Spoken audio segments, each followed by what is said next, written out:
जय हिंद दोस्तों। Welcome back to my channel Anurodh Sushant. आज है हमारे राज्य दर्शन सीरीज का 16वां दिन और नॉर्थ ईस्टर्न स्टेट का तीसरा राज्य अरुणाचल प्रदेश। हम लोगों ने सिक्किम को कर लिया, हम लोगों ने असम को देख लिया। आज हम देखने वाले हैं अरुणाचल प्रदेश, भारत का सबसे पूर्वी राज्य। ठीक है। हम लोग जब गुजरात को पढ़ रहे थे तब हमने देखा था कि गुजरात हमारे देश का सबसे पश्चिमी राज्य है। ठीक। और तमिलनाडु हमारे देश का सबसे दक्षिणी राज्य है। और उसी के साथ हम लोगों का इस दिशा में पूरब की दिशा में जाएंगे तो सबसे पूर्वी राज्य हमारा क्या है? अरुणाचल प्रदेश। इसकी राजधानी है ईटानगर। और हम इसके मैप को देखें तो आप ये देखो, ये जो बाउंड्री है वो बाउंड्री लग रही है अरुणाचल प्रदेश की चीन के साथ और साथ के साथ स्वायत्त क्षेत्र तिब्बत। मैंने क्या है डिफरेंस, तिब्बत क्या है, चीन क्या है, वो मैंने कल की वीडियो में बता दिया था कि क्यों स्वायत्त क्षेत्र तिब्बत कहते हैं। आप असम वाली वीडियो में जा करके देख लोगे। ठीक है। यहाँ के बाद चीन और तिब्बत के बाद इसकी सीमा लगती है भूटान से, और एक देश म्यांमार से इसकी सीमा लगती है पूर्व की ओर, पश्चिम की ओर भूटान और पूर्व की ओर म्यांमार से इसकी सीमा लगती है। और उत्तर में अरुणाचल प्रदेश के चीन है और तिब्बत का स्वायत्त क्षेत्र भी है। ठीक है। मतलब स्वायत्त क्षेत्र इसलिए कहते हैं कि है तो तिब्बत वाले लोग इसको अपना स्टेट का एरिया मानते हैं। ठीक है। तिब्बत वाले क्षेत्र का क्षेत्र कहता है कि हम आज़ाद हैं, लेकिन चीन ने तो उस पर कब्जा कर रखा है, तो ऑफिशियली तो वो फिलहाल चीन का ही है। ठीक है। इसीलिए बोलते हैं चीन और तिब्बत स्वायत्त क्षेत्र। दो राज्यों से इसकी सीमा लगती है भारतीय। एक है दक्षिण में असम और दक्षिण में ही नागालैंड से इसकी सीमा लगती है। अच्छा, मैंने ये बिंदु क्या लगा रखे हैं, 1 2 3 4 5 6 बिंदु मैंने लगाए हैं। तो इन बिंदुओं को लगाने का रीज़न है, ये बिंदु नहीं है, ये त्रिभुज है। और ये त्रिभुज किसी भी मैप में पर्वत या पहाड़ी को डिनोट करते हैं या फिर चोटी को डिनोट करते हैं। ठीक है। अगर सीरीज में ऐसा रहा कुछ ऐसा, ये वाला, तो ये पर्वत श्रृंखला को डिनोट करेगा। और अगर सिर्फ एक चोटी रही है ऐसे त्रिभुज, तो ये पर्वत को डिनोट करता है या छोटी बड़ी पहाड़ी को डिनोट करता है। तो ये पहाड़ियाँ हैं अरुणाचल प्रदेश की कुछ कुछ। तो यहाँ पे है बोमडीला। मैं लिख दूँ क्या? ये मैं आपको हटाओ, तो यहाँ पे आपको बोम डीला देखने को मिलेगा।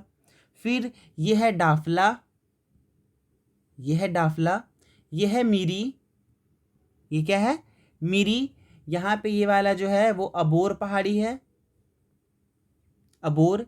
ये है मिशमी। और ये एक यहाँ पे लास्ट में, इसको मिटा दूँ उसके बाद में लिखूंगा, ये जो आप देख रहे हो ये है पटकाई बूम। क्या है? पटकाई बूम। तो कितनी पहाड़ियाँ हम लोगों ने इंपॉर्टेंट देख ली। एक बोमडीला देख लिया, डाफला, मीरी, अबोर, मिशमी और एक पटकाई बूम दक्षिण में नागालैंड की तरफ। ठीक है। इतनी सारी पहाड़ियाँ हैं अरुणाचल प्रदेश में ही। यहाँ पर ब्रह्मपुत्र को दिहांग नाम से जाना जाता है। कुछ नदियाँ भी है, मैं मैप मीरी। ठीक है। कुछ नदियाँ भी हैं, मैंने मैप लगा दिया है, हम लोग उसको भी देखेंगे। आगे देखते हैं, हम लोग पढ़ते हैं, फैक्ट्स को देखते हैं। तो अरुणाचल प्रदेश की अगर हम लोग राज्य व्यवस्था की बात करें तो यहाँ पे लोकसभा की 2 सीटें हैं, राज्यसभा की 1 सीट है और विधानसभा की 60 सीटें। जिले यहाँ पर 24+4 मैंने इसलिए लिखा है क्योंकि पहले 24 जिले थे, फिर 25 हुआ, फिर 3 और नए जिले बने और अभी जा करके अरुणाचल प्रदेश में टोटल 28 जिले हैं। भारत में राज्य भी 28 ही है ना, और अरुणाचल प्रदेश में भी जिले 28 ही हैं। ठीक। साक्षरता यहाँ की बहुत अच्छी नहीं है, वो उसका कंडीशन बहुत अच्छा नहीं है। कितनी साक्षरता यहाँ की? 65.38%, जो कि बहुत बुरी स्थिति को दर्शाता है। 20 फरवरी 1987 को पूर्ण राज्य के रूप में घोषित हुआ अरुणाचल प्रदेश। उसके पहले क्या था ये? तो उसके पहले ना एक स्टोरी चलती है अरुणाचल प्रदेश का। अरुणाचल प्रदेश नाम कैसे पड़ा, वो किस तरीके से भारतीय राज्य के रूप में स्थापित हुआ, ये क्रमवार रूप से कहानी चलती है। चलिए देखते हैं उस स्टोरी को। तो 1912-13 में नॉर्थ ईस्टर्न फ्रंटियर एजेंसी के रूप में अरुणाचल प्रदेश की स्थापना होती है। कब? 1912 में। 12-13 मिला करके 12-13 में। ठीक। और नॉर्थ ईस्टर्न फ्रंटियर एजेंसी के रूप में इसकी स्थापना होती है। फिर 1914 में ना अरुणाचल प्रदेश को चीन से अलग करने के लिए, देखो आप, चीन से अलग करने के लिए 1940 में इस एरिया में एक लाइन बनाई जाती है। किसके द्वारा? मैक माहोन सर के द्वारा। ठीक है। और यही लाइन को अभी फिलहाल हम लोग बोल चले मैकमोहन रेखा कहते हैं। तो मैकमोहन रेखा की रेखा कब खींची गई? तो 1914 में भारत और चीन के बीच में है। और ये रेखा है कहाँ? तो अरुणाचल प्रदेश की बाउंड्री लगाता है जो चीन में, ठीक, जो भारत तथा चीन के बीच की सीमा है, ठीक है, यहाँ तक। उसके बाद 1954 में, देखो 1912 में तो नॉर्थ ईस्ट फ्रंटियर एजेंसी इस एरिया को कह दिया गया।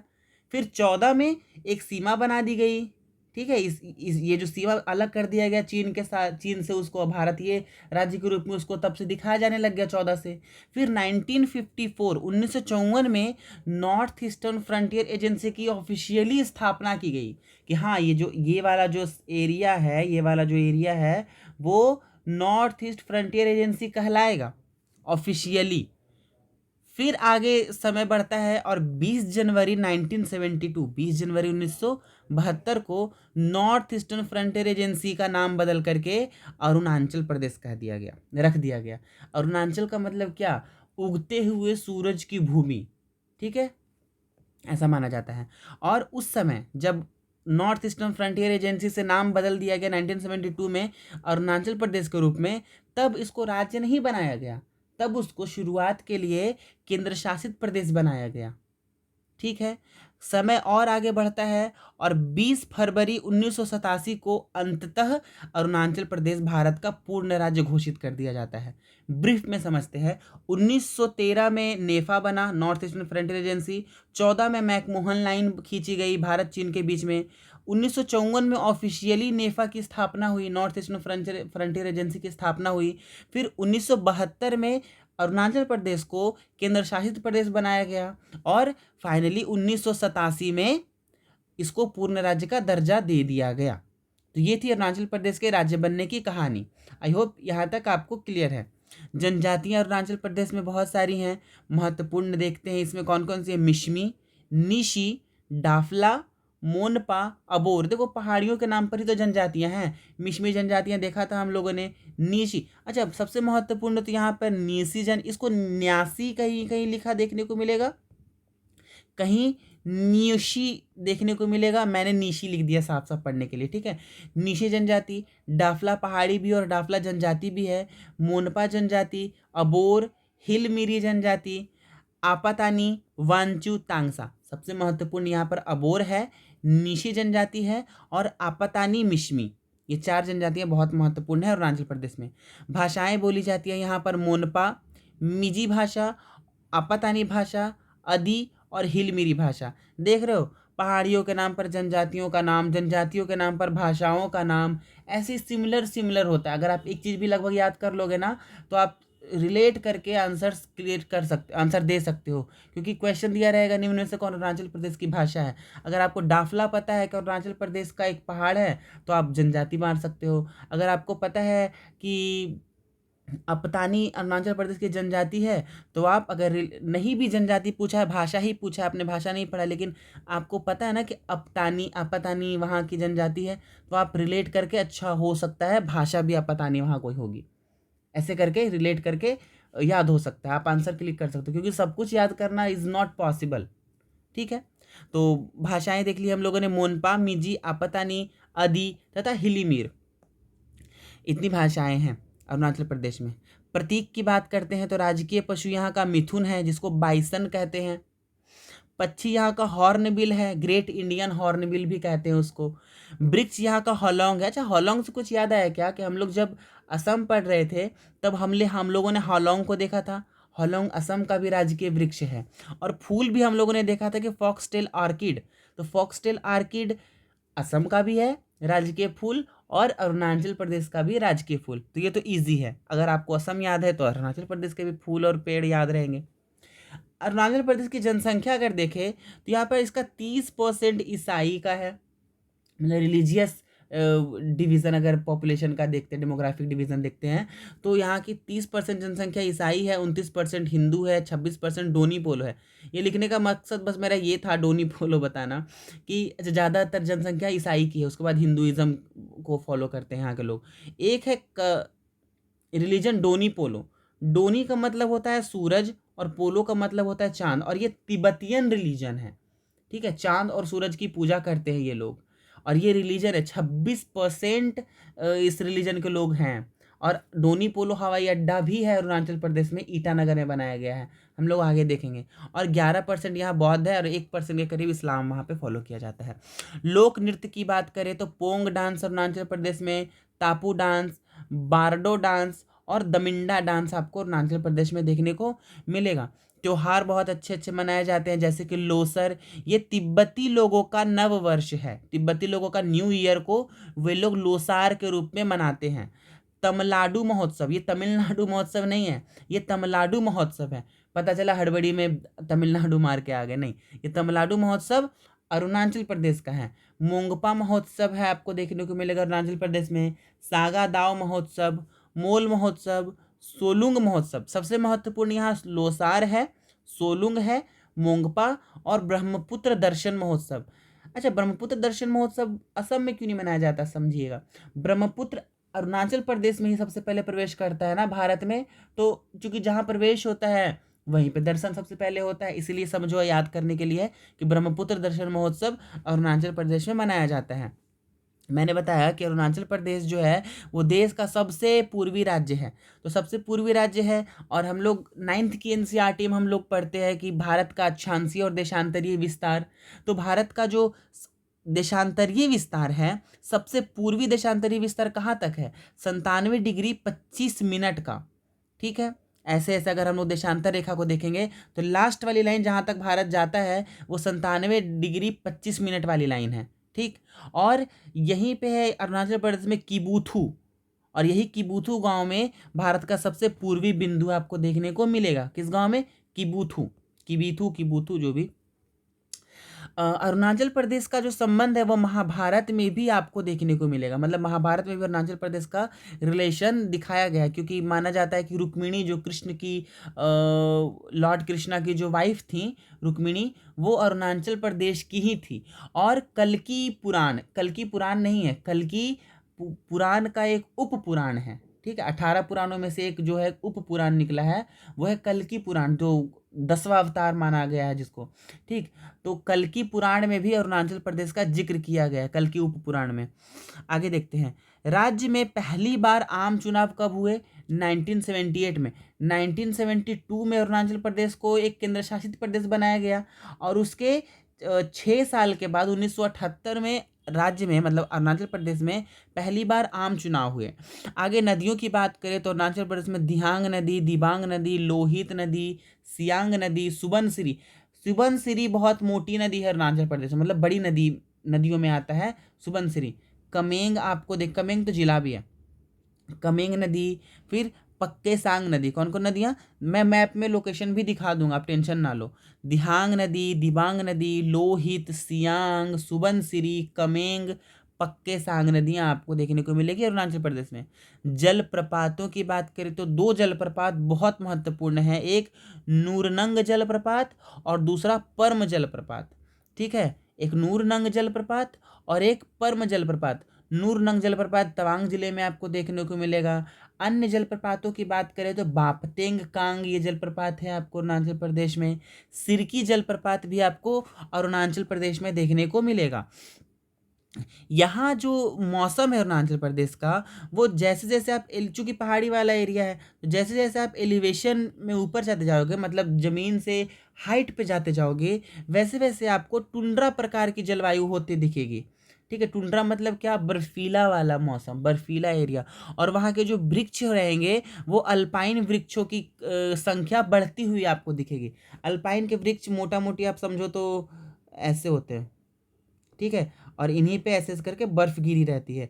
इनका स्ट्रक्चर इस वजह ऐसा इसलिए होता है क्योंकि बर्फ़ यहाँ पे गिरती है और बर्फ़ सरक करके नीचे गिर जाए, इसीलिए ऐसे स्ट्रक्चर के पेड़ अडाप्ट हो गए हैं मौसम के अनुसार। ठीक है, खुद को अडाप्ट कर लिया उन लोगों ने। तो अल्पाइन वृक्षों की अधिकता आपको देखने को मिलेगी अरुणाचल प्रदेश में ऊंचाई बढ़ने के साथ। और ज़मीन वाले एरिया में जो समतल एरिया है वहाँ पे आपको चावल की खेती देखने को मिलेगी। अरुणाचल के लोग अभी भी मोस्टली झूम खेती करते हैं। झूम खेती क्या, मतलब एक बार खेती कर लो, उसके बाद फसल कटाई कर लो, उस ज़मीन को उस एरिया को आग लगा दो। ठीक है, और फिर किसी दूसरी जगह पे वो चले जाते हैं, और तब तक वो जो एरिया है, वो जो राख है, वो ज़मीन में जाता है, पानी बारिश की वजह से गलता है और ह्यूमस क्रिएट होता है और वो फर्टिलाइज़र की तरह काम करता है। और फिर वो 1-2 साल के बाद वो ज़मीन जो है वो उपजाऊ लायक होती है, तो फिर वो लोग आते हैं, फिर उस एरिया में फिर से खेती करते हैं, और ऐसा ही होता है अलग अलग जगह पे। घुमंतू खेती भी कहते हैं उसको, घूम घूम के जो खेती होती है वैसी खेती होती है। ठीक, तो अरुणाचल प्रदेश में अभी भी झूम खेती आपको देखने को मिलेगी। पावर प्लांट्स कौन कौन से हैं? तो 2 महत्वपूर्ण पावर प्लांट आपको अरुणाचल प्रदेश में देखने को मिलेंगे, रंगा नदी जल विद्युत परियोजना और एक जंग जल विद्युत परियोजना, JUNG। इसको जुंग आप पढ़िए, मैं तो इसको जंग पढ़ा, ठीक है, आप जुंग पढ़िए, जंग पढ़िए, जो भी। तो जंग जल विद्युत परियोजना और रंगा नदी जल विद्युत परियोजना आपको अरुणाचल प्रदेश में देखने को मिलेगी। तवांग मोनेस्ट्री, बौद्ध धर्म की बहुत बड़ी बड़ी मोनेस्ट्री आपको अरुणाचल प्रदेश में देखने को मिलेगी, और भारत का सबसे बड़ा बौद्ध मठ कहा जाता है, ये तवांग बौद्ध मठ को ही कहा जाता है। कहाँ है? अरुणाचल प्रदेश में, ठीक है। नेशनल पार्क्स को देखें तो यहाँ आपको नामदफा नेशनल पार्क देखने को मिलेगा, चांगलांग जिले में 1974 में स्थापना हुई। कौन सा? Namdapha national park. और दूसरा मौलिंग नेशनल पार्क आपको सियांग जिले में देखने को मिलेगा। 2 नेशनल पार्क हो गए। बाघ अभ्यारण्य है क्या? तो हाँ, बाघ अभ्यारण्य भी है, टाइगर रिजर्व भी है अरुणाचल प्रदेश में। नाम क्या है सर? पक्के बाघ अभ्यारण्य, ठीक है। पक्के टाइगर रिजर्व आपको देखने को मिलेगा कहाँ? अरुणाचल प्रदेश में। यहाँ वाइल्ड लाइफ सेंचुरीज भी बहुत सारी हैं। कौन कौन देखते हैं? ईटानगर वाइल्ड लाइफ सेंचुरी, ये तो इजी है क्योंकि राजधानी ही है ईटानगर वहाँ की। आपको कमलांग वाइल्ड लाइफ सेंचुरी देखने को मिलेगा, मेहाओ वाइल्ड लाइफ सेंचुरी देखने को मिलेगा, पक्के वाइल्ड लाइफ सेंचुरी भी है। अच्छा, पक्के तो टाइगर रिजर्व भी है, हाँ टाइगर रिजर्व भी है और पक्के वाइल्ड लाइफ सेंचुरी भी है। आपको eagle nest wild life sanctuary देखने को मिलेगा। एक अन्य वाइल्ड लाइफ सेंचुरी है सेगा ऑर्चिड वाइल्ड लाइफ सेंचुरी। अच्छा, इनमें सबको याद रखना है, याद रख सकते हो तो रखो, लेकिन सबसे महत्वपूर्ण यहाँ पे कमलांग वाइल्ड लाइफ सेंचुरी है, eagle nest wild life sanctuary है। ये 2 तो बहुत महत्वपूर्ण है, एग्जाम में पूछे जाते हैं ये। दर्रे है क्या अरुणाचल प्रदेश में? अरे पहाड़ी एरिया है, हिमालयी एरिया यहाँ का, बृहद हिमालय और लेसर हिमालय यहाँ पे है, इसका विस्तार है। तो दर्रे तो होंगे ही, जहाँ माउंटेन वहाँ माउंटेन पास, जाहिर सी बात है। तो बहुत सारे माउंटेन पास हैं, जैसे यांगयाप दर्रा आपको देखने को मिलेगा। अच्छा, क्यों महत्वपूर्ण है यांगयाप दर्रा?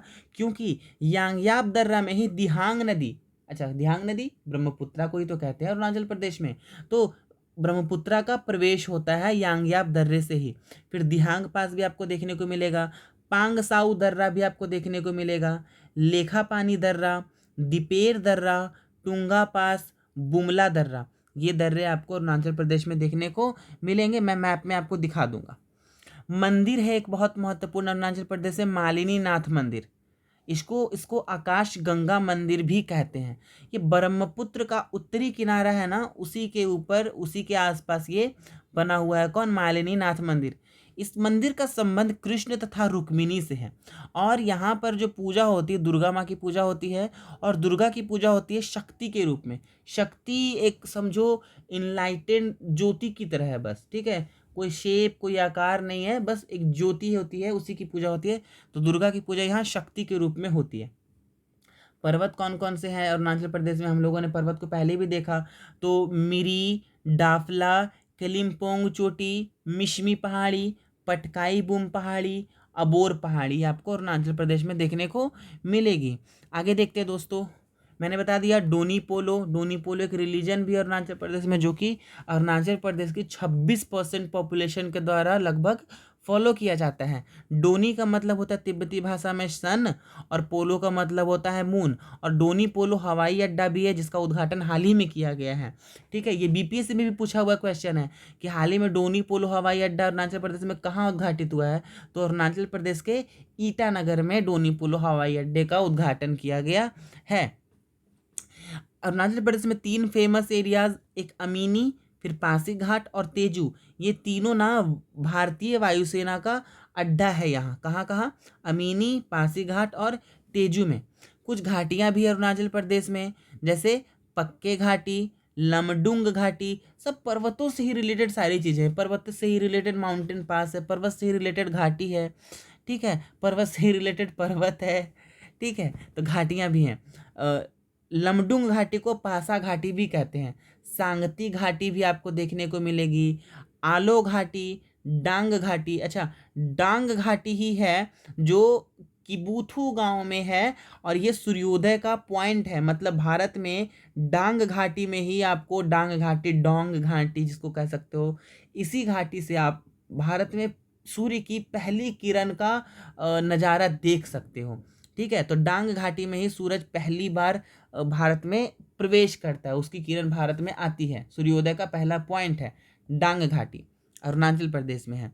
ठीक, और द थ्री वैली नाम से, ये हिंदी मैंने लिख दिया तीन घाटी, इसका इंग्लिश में नाम है द थ्री वैली, ये अरुणाचल प्रदेश में आपको देखने को मिलेगी।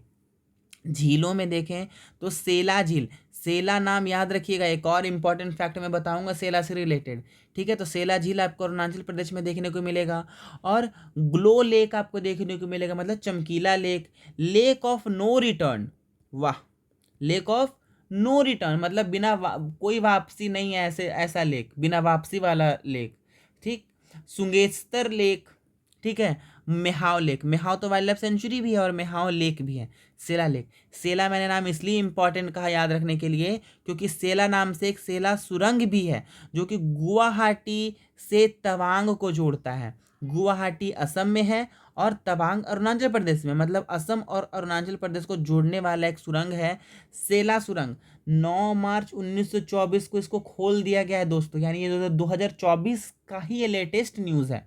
कौन सा? सेला सुरंग। ये 13,000 फीट ऊंचा है और 12.4 किलोमीटर लंबा है। और इसके साथ, इस लंबाई के साथ, ये दुनिया का सबसे लंबा, दुनिया की सबसे लंबी 2 लेन वाली सुरंग है। ये 2 लेन है, आउटगोइंग और इनकमिंग। ठीक है, जाने आने दोनों का है, तो 2 लेन सुरंग है ये।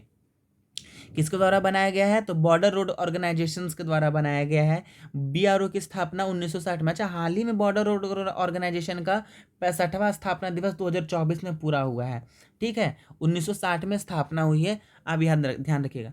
एक है याक चुरपी, क्या है ये? याक चुरपी ना एक तरीके का पनीर है। किसका पनीर है? तो याक के दूध से निकला हुआ पनीर है, बना हुआ पनीर है। और ये महत्वपूर्ण इसलिए है क्योंकि हाल ही में याक चुरपी को ना जीआई टैग मिला है, ज्योग्राफिकल इंडिकेशन टैग मिला है। ठीक, किसको? याक चुरपी को। मुख्य फसल मैंने बता दिया है कि अरुणाचल प्रदेश का चावल है, जो समतल एरिया है वहाँ पे चावल उगाया जाता है, झूम खेती भी की जाती है। अच्छा, अब हम लोग देखते हैं अरुणाचल प्रदेश में ये कुछ आप पासेस देख सकते हो। यहाँ पे सबसे पश्चिम में आपको बुमला पास देखने को मिल रहा है, तुलुंगला पास देखने को मिलेगा यहाँ पे। फिर आप देखो टुंगाला पास, लुशा पास, यांगयाप पास देख रहे हो यहाँ पे, यहीं से तो यहाँ पे ब्रह्मपुत्र नदी प्रवेश कर रही है, यांगयाप दर्रा, फिर सांग दर्रा, फिर आप इस मैप में देखो तो बोमडिला दर्रा, तुलुंग दर्रा, तुलुंगला दर्रा, तुंगा दर्रा, लुशा दर्रा, यांगयाप दर्रा, देख रहे हो यांगयाप दर्रा से ब्रह्मपुत्र नदी यहाँ पे प्रवेश कर रही है। ठीक, फिर केलिम्पोंग आपको पहाड़ी अरुणाचल प्रदेश में देखने को मिलेगी। फिर सांगकांग दर्रा, दिहांग दर्रा, दिपेर दर्रा यहाँ पे आपको देखने को मिलेगा। फिर यहाँ पे कुमजवांग पास, मैंने तो ये लिखा भी नहीं। ठीक है, लेखा पानी दर्रा मैंने बताया आपको। फिर चंकन पास, चंकन दर्रा यहाँ पे आपको देखने को मिलेगा, ये महत्वपूर्ण है। पटकाई बूम एक आप याद रख लेना, दिपेर दर्रा याद रख लेंगे आप लोग, तुंगला पास, लुशा पास, तुलुंगला पास, बोमडिला, ये महत्वपूर्ण दर्रे हैं अरुणाचल प्रदेश के। यहाँ पे आप देख सकते हो ये ब्रह्मपुत्र नदी है। फिर ये जो नदी आ रही है वो सुबनसिरी नदी आपको देखने को मिलेगी। एक कमला नदी भी है अरुणाचल प्रदेश में, कमला नदी, बिहार में भी कमला नदी है। ठीक है, ये कमेंग नदी आपको देखने को मिलेगी। फिर ये दिबांग नदी है। ठीक है, लोहित नदी है जिस पर ढोला सादिया सेतु बना हुआ है अरुणाचल प्रदेश में। ठीक है, तो ये सारी नदियां हम लोगों ने देख ली। ये देखो है सेला सुरंग। ठीक, यू आर एट 13,000 फीट, यही है सेला सुरंग जो कि गुवाहाटी को कमेंग से जोड़ता है। कमेंग ही है ना, एक सेकेंड रुको, तवांग से, सॉरी सॉरी सॉरी, गुवाहाटी को तवांग से जोड़ता है। ठीक है, ये है याक। याक हम लोग पढ़ते थे ना बचपन में, वाई फॉर याक, इंग्लिश वाली किताब में, ठीक है। तो वाई फॉर याक, ये याक, और इसी के दूध से पनीर बनाया जाता है, ठीक है। याक चुरपी कहते हैं उसको, क्या कहते हैं, याक चुरपी पनीर है, चुरपी पनीर को कहा जाता होगा शायद अरुणाचल प्रदेश में। तो ये थी जानकारी ऑल अबाउट अरुणाचल प्रदेश। अगर आपको वीडियो अच्छी लगी है, अगर आप लोगों ने यहाँ तक वीडियो को देख लिया है, तो आप धन्यवाद के पात्र हो जाए, दैट्स इट।